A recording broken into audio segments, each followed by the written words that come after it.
Hey guys, what's up? Welcome to topic 9. In this topic, we're going to be understanding about the VRay Quick Settings. Now, since we're going step by step, I'm going to be taking you guys into VRay Quick Settings step by step as well.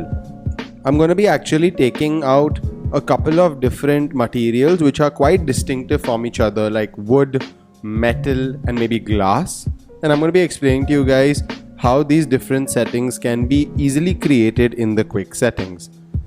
So first thing I'm going to do is I'm going to click on VRay Asset Editor. Now as you guys can see over here, we already have this as carpet, we have this as tiles, and we have this as metal. And each of these are looking like this. Now before we get into the quick settings, I'm actually going to show you guys, let's say you want to see this metal, instead of a ball you want to see it maybe as a wall, or maybe you want to see it as a flooring. So how can you see it in these different ways? What you're going to do is you're simply going to click on these three dots over here. Over here you'll see you have fabric, floor, ground, subsurface scattering, wall, and wall close-up. If I click on fabric, this becomes into a fabric look. If I click on floor, this becomes into a floor look. So let me just bring that right in the center. You can see that. If I click on, let me just close the V-Ray. If I click on ground, you can see this becomes like ground cover. Subsurface scattering looks something like this. Then we have wall and we have wall close-up. And I can do that for each of these ones like this.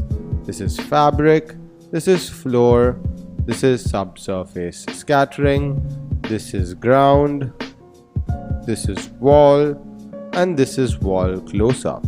So that's basically how you guys can actually see certain materials in specific ways. So what I'm going to do is I'm going to leave the tile as a wall close-up. I'm going to actually put the fabric as a fabric, and I'm going to leave this as the generic circle, because these are very easy to understand each of the materials. So that's what I told you. We're going to have three distinct materials. So let's say I keep it fabric, I keep it the tiles, and I keep it metal. But why is it that I'm going to show you guys new materials is because these already have settings done, and these are the VRay settings which VRay already does for us in its materials. So if you select any material from here, the same way we have applied materials here, they will already be set in this way. That's why this is looking metallic, this is looking nice with tiles with a little depth over here, and this is looking like a fabric. We can enhance these in the quick settings and also in the VRay BRDF, but they are already quite set up for us to use also directly. Now, when I talk about giving new materials and then understanding the quick settings, let's get into that. So I'll go to select, and I'm going to select, let's say, wood, and I'm actually going to apply wood on this. Then I'm going to go to metal, and I'm going to actually apply metal over here. Yeah, that's okay. This is a fine metal. And let's go into something else. Let's say carpets and fabrics, and let me apply this over here. You can actually see the difference between this and what we had brought in from VRay itself. There is quite a lot of difference. You can see the fabric looks quite different. I'll put this into fabric. Looks quite different. This over here also, I will put this as wall close-up. This looks also not metallic at all. So we leave it at generic also. You can see it looks nowhere close to the metal look with the gloss and the reflectivity. It has none of that over here. And when I go into the wood, it's very blank, no glossiness, no liveliness to this particular wood. But we'll actually see how we can create, very good looking materials from the quick settings. So the first thing I'm going to do is I'm going to go into quick settings, and I'm going to really, just zoom into both, because this as well as this is important, and I'm going to be explaining to you guys what the quick settings are. Now, if you go into quick settings, the first thing you're going to see is generic. Now if I drop this down, you'll actually see, or drop it up actually, you guys will actually see we have generic, we have plastic, we have paint, glass, liquid, metal, car paint, metal, emissive, subsurface scattering, and gem. So we have all of this under the generic tab. Now before I get into that, you guys will notice that we have a lot of simple settings over here. One is the diffuse color, reflection, refraction, IOR, fog color, glossiness, bump, and opacity. Before we switch generic to anything else, I'm going to just explain to you guys what these are and how these will affect this material drastically. So let's have a look at that. Now, as you guys can see, we have diffuse, we have a color, and that's mostly for all of these. They either have a color or they have a number. So the number is usually the amount or the intensity, and the color is basically what color tone do you want it to follow. Apart from that, you have these checkered boxes over here. Each of these checkered boxes basically means to apply maps or bumps. I would say maps, so we would call these maps. Bump is over here. It's basically different maps that we can apply, and maps are basically textures. All right, so we can apply that for actually everything, but we will not need to. We'll need to apply that only for certain things, and I will be explaining to you guys where those certain things are. Apart from that, you can see we have the switch on and switch off. That means this is enabled or not enabled. So right now, if this is not enabled, you can actually see when I make a change over here, this is how the entire thing is going to look like. Now, why is it looking like this? Because this is de-enabled, is because there is no texture now applied to this. If I bring back the texture, you will see the wood comes here, and if I reduce this, you can see that it is not really affecting the color. So what we have to understand is, if these are switched on, okay, then whatever texture we have put up is going to be seen.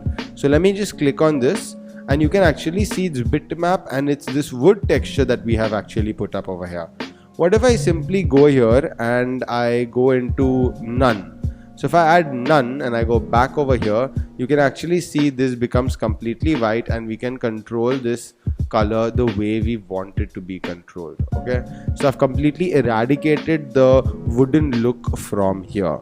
Of course, if I want to bring the wooden look back, then I'm going to have to click on this, go to bitmap. We have many things over here, but then bitmap is basically getting an image from the exterior, from somewhere, from Google or from already SketchUp material. So if I click on bitmap, you'll see a lot of materials open up over here.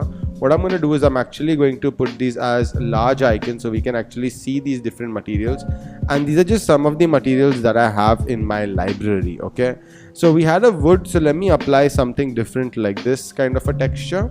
Now you can see this wood is applied over here, and automatically you will see that the texture comes and looks something like this over here. Now you can see if I use the diffuse color, it's not being affected at all because we have applied a texture. So here the diffuse color stops working because now the material or the texture has override the diffuse color. Alright, so that's why it's not working, and that's basically how you're going to use the diffuse color. Next we have the reflection. You can see that's completely zero and it is switched on. That means reflection is going to affect this material. So I can actually increase the reflection slightly, and you'll start to see this material starting to reflect a little bit now, starting to become a little bit more reflective, and you can actually see the more I increase it, the more it starts to look nice and reflective. Alright, so we can control the reflectivity of that material from here itself. Then we have the refraction. Now refraction, guys, is basically a see-through material. Like it actually increases the translucency, or you would say it makes it transparent, the material. So the more I increase it, the more you can see, I can start seeing the VRay written behind. That means it's getting a little bit transparent.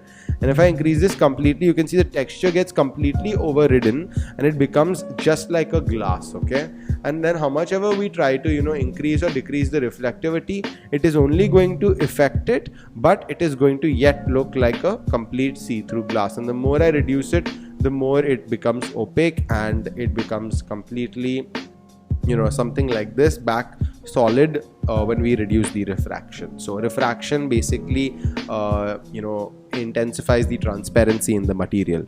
The next thing over here is we've got the IOR. Now even though we have reflectivity, let's say reflectivity is full, the IOR, if I increase it slightly, it starts to become more and more metallic, as you guys can see. Though it's having the tinge, the brown tinge in it, the wooden tinge in it, it starts to get super metallic because I have increased the IOR completely. Of course, if I just switch this off, automatically it becomes completely reflective material, but if I switch it back on, it will definitely have a slight tinge of that material. material, and you can see the diffuse color has no effect on that material whatsoever because we have the map on, the bitmap over here, the map on.